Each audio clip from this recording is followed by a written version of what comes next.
वसिष्ठं शक्तिं च तत्पौत्र पराशरं च व्यासं शुकं गौडपदं महान्तं गोविन्दयोगीन्द्रमथास्य शिष्यं श्रीशङ्कराचार्यमथास्य पद्मपादं च हस्तामलकं च शिष्यं तन्तोटकं वार्तिकारमन्यान् अस्मद्गुरून् सन्ततमानतोऽस्मि। श्रुतिस्मृतिपुराणानामालयं करुणालयं नमामि भगवत्पादं शङ्करं लोकशङ्करं शङ्करं शङ्कराचार्यं केशवं बादरायणं सूत्रभाष्यकृतौ वन्दे भगवन्तौ पुनः पुनः। ईश्वरो गुरुरात्मेति मूर्तिभेदविभागिने व्योमोत्व्याप्तदेहाय दक्षिणामूर्तये नमः। ओम शांति शांति शांति। ओम नमो नारायण। आप सबका इस ज्ञान गंगोत्री के प्रसंग में जो हम प्रवचन माला चला रहे हैं, आज के इस कांड में, इस एपिसोड में आप सबका हार्दिक स्वागत है, अभिवादन है, अभिनंदन है। आज हम जैसे पहले से भी चला रहे हैं, एक दो एपिसोड हमने किया है, उससे आगे आज बात करेंगे। छांदोग्य उपनिषद, जैसा कि हमने बताया कि ये सामवेद का ही अंतिम भाग है।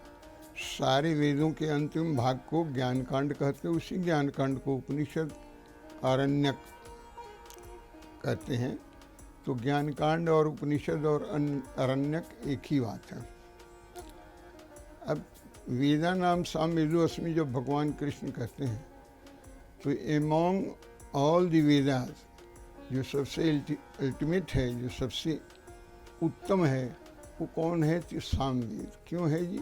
उसमें गीता है, और गीता में भी गीता है। गीता का अर्थ हुआ ए वर्ड्स और ए श्लोक विच कैन बी संग, और संग इन रिदमिक स्टाइल। तो उसको हम अनन्य छंदों में अनन्य अलंकारों से अलंकृत करके फिर उसको गाते। भगवान कृष्ण ने श्रीमद् भगवद गीता को गाया है गीत बना के। सर्वोपनिषदों गाओ दुग्धा गोपालन, सभी उपनिषदों को गाय बना के उसका दोहन किया है। पार्थो वत्स कहा कि पार्थ वत्स ने बचाए। दुग्धं गीतामृत महत, गीतामृत कहा, गीता रूपी अमृत को का दोहन किया। और वो अमृत के पान करने वाले आप हम सब सुधी वक्ता हैं, सुधी श्रोता हैं।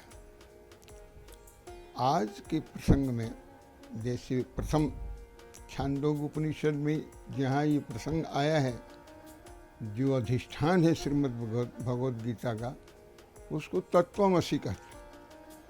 तो जो चारों वेदों का जो महावाक्य है, उन महावाक्यों को जिस तरह से गॉस्पेल ट्रूथ कहा जाता है, उसी तरह से उसको महावाक्य कहा जाता है।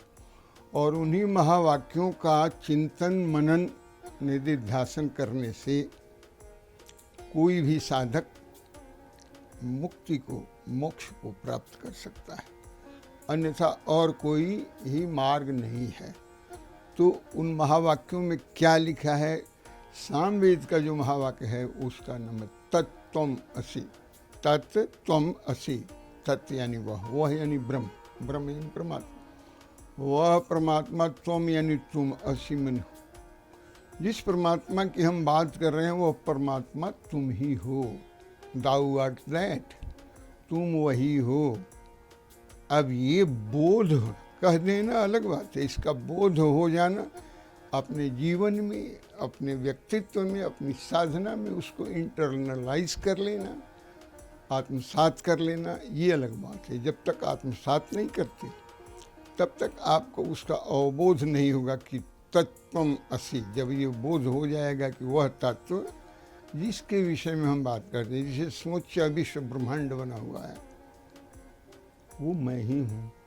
और जब इसका अवबोध हो जाएगा तब, जैसे बृहदारण्यक उपनिषद का जो ब्रह्मवाक्य है, महावाक्य है, उसको कहते हैं अहम ब्रह्मास्मि, मैं ही ब्रह्म हूँ। तब ये बोध जब हो जाए कि मैं ही ब्रह्म हूँ, तो आपको आत्मबोध की सिद्धि हो जाएगी। यानी आपको आत्म साक्षात्कार हो जाएगा, ब्रह्मात्मैक्य का बोध हो जाएगा, ब्रह्म और आत्मा एक है इसका बोध हो जाएगा। अच्छा, ये भी कोई पूछ सकता है कि ये जान के हम करेंगे क्या, इससे जानने का क्या अभिप्राय है? अभिप्राय ये है कि हम जिंदगी को ठीक से जीना सीख लेंगे। बहुत लोग अलग अलग नाम दे के संस्था चलाते हैं, जैसे जीने की कला, आर्ट ऑफ लिविंग। अब वहाँ आर्ट ऑफ लिविंग में क्या पढ़ाते हैं? कोई नया दर्शन तो है नहीं। जो ऋषियों द्वारा दर्शन किया गया है उन्हीं सूत्रों की व्याख्या करके उसको अपने तरह से उसका टैबलेट बना के अपने तरह से उसको बना के और प्रस्तुत करते हैं। लोगों को कहते हैं कि आर्ट ऑफ लिविंग ये मेरा बनाया हुआ कंसेप्ट है और ये कैप्सूल है और ये आपको हम दे रहे। किसी ने नहीं बनाया, जो बना हुआ है मूल सिद्धांत वो वेदों में है, निहित है, वेद में है, चारों वेदों में। और इसको किसने देखा है? ऋषयो मंत्र दृष्टारः, सेजेस, द सीयर्स, जो प्रोफेट्स जो थे, ऋषि मुनियों ने मंत्रों को देखा है। मंत्र कहता है, बोलता नहीं है, मंत्र कहता है, और मंत्र कहता है, बोलता है, मंत्र को देखा जाता है। ऋषियों ने देखा। ऋषि जो थे हमारे पूर्वज, वो मंत्र दृष्टा थे। ऋषयो मंत्र दृष्टारः का है, ऋषियों ने मंत्रों को देखा। ये मंत्र थे तभी तो देखा, बनाया नहीं उन्होंने। किसी ने मंत्र बनाया नहीं है वेद के मंत्र को। नोबडी हैज क्रिएटेड और composed any Veda mantra. It is already there in this universe, इस विश्व ब्रह्मांड में सारे मंत्र। उनको देखा, हमको क्यों नहीं दिखाई देता? क्योंकि हम उस स्टेट में जाते नहीं। किस स्टेट में जाके देखा? किस अवस्था में? तूरीय अवस्था में। तूरीय अवस्था यानी फोर्थ डायमेंशन। हमें तो तीन को ही नापने में, समझने में मुश्किल होता है। लंबाई, चौड़ाई, मोटाई, इतने ही में पूरा विश्व को और ब्रह्मांड को हम नाप लेते हैं। सब में लंबाई, चौड़ाई, मोटाई। और ये चौथा कौन सा स्टेट होता है? जैसे मन का स्टेट है, जागृत है, स्वप्न है, सुसुप्ति है। जागृत को हम जानते हैं, हम आप बात करते हैं, देख रहे हैं एक दूसरे को, वो तो पता चल जाता है जागृत। स्वप्न के ऊपर हमारा कंट्रोल है नहीं। स्वप्न में एक और दुनिया, हमारा जो माइंड है, हमारा मस्तिष्क है, हमारा मन है, वो एक अपनी दुनिया बना लेता है और उसी को देखने लगता है। उसमें कोई दृश्य नहीं होता। यहाँ तो फेनोमेनल वर्ल्ड आप देख रहे हैं दृश्यमान जागृत में, लेकिन स्वप्न में मन ने एक दृश्य बनाया है और मन ही दिख रहा है। यानी दृष्टा और दृश्य दोनों मन है। यहाँ दृश्य अलग है जागृत में और दृष्टा अलग है। दृष्टा हमें, दृश्य दृश्यमान जागृत। स्वप्न में ध्यान रखिएगा, दृष्टा और दृश्य दोनों एक है, सिमिलरिटी है। मन ही बनाया है, मन ही देख रहा है। अच्छा, एक सवाल मेरे मन में आ रहा है। जी, पूछिएगा। कि आपने कहा कि हम सब ब्रह्म हैं जी, और इसका बोध होना चाहिए। अगर मान लीजिए कि हमें ये बोध हो गया कि हम ब्रह्म हैं, लेकिन हम सकारात्मक तरीके से नहीं, नकारात्मक तरीके से हम इसका घमंड मान लें और फिर कहे कि अब जब हम ही ब्रह्म हैं तो जो हम करेंगे वो सही है, और फिर वो नेगेटिव जगह पे चले जाए, तो उस नेगेटिविटी से बचने के लिए क्या किया जाए? वो देखिए, मैं ब्रह्म हूँ का जिसको बोध हो जाएगा, तो कहा है कि ब्रह्मविद ब्रह्मैव भवति। ब्रह्म का जिसको बोध हो जाता है उसको ब्रह्मविद कहते हैं। ब्रह्म को जानने वाला ब्रह्म ही हो जाता है। तो जब ब्रह्म हो जाता है तो ब्रह्म में निगेटिविटी वाला सबड्यूड हो जाता है, नीचे दब जाता है, और जो पॉजिटिविटी है वो ऊपर आती है। और जहाँ निगेटिविटी की आप बात करते हैं वो ब्रह्म नहीं है, वो आपकी आत्मा नहीं है, वो तो आपका अहंकार है, जिसने शरीर से रिश्ते नाते और बहुत सारे ममत्व और अहमता ममता जोड़ रखा है। तो उसमें निगेटिविटी क्या होता है? इसमें निगेटिव कोई फैक्टर होता ही नहीं। ये तो शुद्ध रूप में ब्रह्मविद ब्रह्मैव भवति, ब्रह्म हो जाता है। और ब्रह्म में कोई कलुष नहीं है, कोई पाप नहीं है, कोई पुण्य भी नहीं है, भी जान लीजिए। वहाँ तो शुद्ध स्वरूप है, सत्य चित्त आनंद स्वरूप। ये आपका स्वरूप। जब अपने को आप जान लेंगे अपना स्वरूप, तो आपका स्वरूप क्या है? आपका स्वरूप है सत्य चित्त आनंद। यही ब्रह्म का स्वरूप है। सच्चिदानंद स्वरूप है। सच्चिदानंद कहते हैं सत है, चित है, आनंद है। हमेशा आनंद में रहना चाहता है आपका अंतःकरण जो अंतःचेतना है। तो उसमें कोई कलुष, कोई पापाचार, कोई अनाचार, कोई निगेटिविटी, कोई इन्फर्मिटी का प्रश्न ही नहीं है। वो तो अलग हो जाता है, वो तो सामान्य दुनिया से।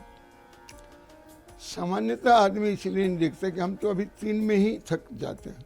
जागृत के सॉर्ट आउट करते रहते हैं समस्या को देशमान जगत के साथ, सामाजिक संबंधों के साथ। जब स्वप्न में जाते हैं तो हमारा जो जागृत का बुद्धि का कंट्रोल है वो खत्म। So the control of the intellect ceases to be there. कोई बुद्धि का नहीं, केवल मन फ्री रहता है, जो मर्जी कुछ बनाते जाते। आप कहीं उड़ने लगते हैं, कहीं पेड़ पर चले जाते हैं, कहीं धप से गिर जाते हैं, कहीं चिड़ियों के पीछे भागने, यानी बहुत तरह के आप कार्यकलाप कर सकते हैं जो जागृत अवस्था में नहीं कर सकते हैं, केवल स्वप्न में करेंगे। तो उससे क्या होगा जी? उससे ये होगा कि स्वप्न रात भर देखते रहेंगे तो आपको नींद नहीं आएगी, तो नींद नहीं आएगी तो काम नहीं होगा। अब स्वप्न जो है धीरे धीरे धीरे धीरे धीरे धीरे धीरे धीरे कैसे कछुआ जैसे बटोर लेता है ना अपने सारे अंग को। हम भी, हमारा जो इनर सेल्फ है, अंतःकरण, वो मन के कार्यकलाप को बटोर लेता है। अब बटोर लेता है तो अब स्वप्न खत्म हो गया। अब कहाँ चल गया जी आपका मन और सब कुछ, आपका चित्त जाके आपके कारण शरीर में स्थित हो गया। उसको कॉजल बॉडी कहते हैं। तो एक फिजिकल बॉडी है, एक आपके अंदर में है सटल बॉडी है जिसमें आप स्वप्न देख रहे हैं, और एक कॉजल बॉडी है कारण शरीर में, जिसमें ये जाके अंतस्थित हो जाता है आपका इनर सेल्फ। और आप डीप स्लीप में, जिसको कहते हैं घोर निद्रा में, आप सो जाते। आपको कुछ नहीं होता। जब उठ जाते हैं 6 घंटा के बाद, 8 घंटा के बाद, कोई पूछता है कि हमने तो आपको आवाज़ दी थी, कि हमें तो पता ही नहीं चला। अच्छा, आप सो रहे होंगे। हाँ यार, आज तो इतनी अच्छी नींद आई, लगता था कि जैसे मुर्दा की तरह सोए हुए। वो सबसे अच्छी नींद है, जैसे मुर्दा की तरह, जिसको किसी भी चीज़ का भान ना हो, ज्ञान ना हो, लेकिन कहिए लेकिन बड़ा आनंद आया। अब वो आनंद किसको आया? आपको तो याद है ही नहीं, आप तो जानते नहीं हैं। आप तो जैसे ही आपका स्वप्न खत्म हुआ और वो लोप हो गया जाके प्रगाढ़ निद्रा में, डीप स्लीप में और कारण शरीर में, तो आप तो सो गए। आपको कैसे पता चलेगा? ये किसने देखा कि बहुत आनंद आया है? या आनंद किसको आया? ये जिसको आनंद आया वही आत्म तत्व है आपकी आत्मा को। तो वो जागृत, स्वप्न, सुषुप्ति, तीनों का जो साक्षी है वो कौन है? आत्मा है। तो जागृत के पीछे भी देख रहा है आपकी आत्मा, और स्वप्न के पीछे भी आपकी आत्मा देख रहा है। ये आनंद मुझे आ रहा है, तो आत्मा को ही आनंद आ रहा है, अन्य किसी को नहीं आ रहा है। यदि आनंद नहीं आएगा तो कोई सोएगा क्यों? टाइम क्यों खराब करे? आपको मालूम है जापान में इतना काम करते हैं लोग, इतने कर्मठ हैं, इतने हार्ड वर्किंग है कि दिन रात काम करते हैं, दफ्तर में ही खाना, दफ्तर में सोना। तो कुछ दिन के बाद ऐसा होने लगा कि अधिक से अधिक लोग बीमार पड़ने लगे। क्यों बीमार पड़ने लगे? क्योंकि उन्होंने सोना छोड़ दिया। सोना छोड़ देंगे तो आपकी फिजिकल बॉडी है वो भी, और आपकी जो सूक्ष्म शरीर है सब, वो भी डिजेनरेट होने लगी। इसको फिर से रिजुविनेट करने के लिए निद्रा जरूरी है। तो निद्रा में आप जाते हैं तो आपका आत्मा से जब एक साथ कौशल शरीर में जब आपका संबंध बन जाता है, फिर से रिजुविनेट होकर आप उठते हैं और आपको उतनी ही ताकत आती है। नींद नहीं आएगी, रिजुविनेट नहीं होगी। चलिए थोड़ा सा अभी इस पर हमने चर्चा की कि क्यों हमें जानना ज़रूरी है कि हम कौन हैं, कहाँ से आए हैं, सृष्टि को बनी है। अब इसके बाद के एपिसोड में सृष्टि कैसे बनी है इस पर चर्चा करेंगे। अभी वाणी को यहीं विराम देते हैं। आप सबका अभिनंदन, आप सबको धन्यवाद। ओम नमो नारायण।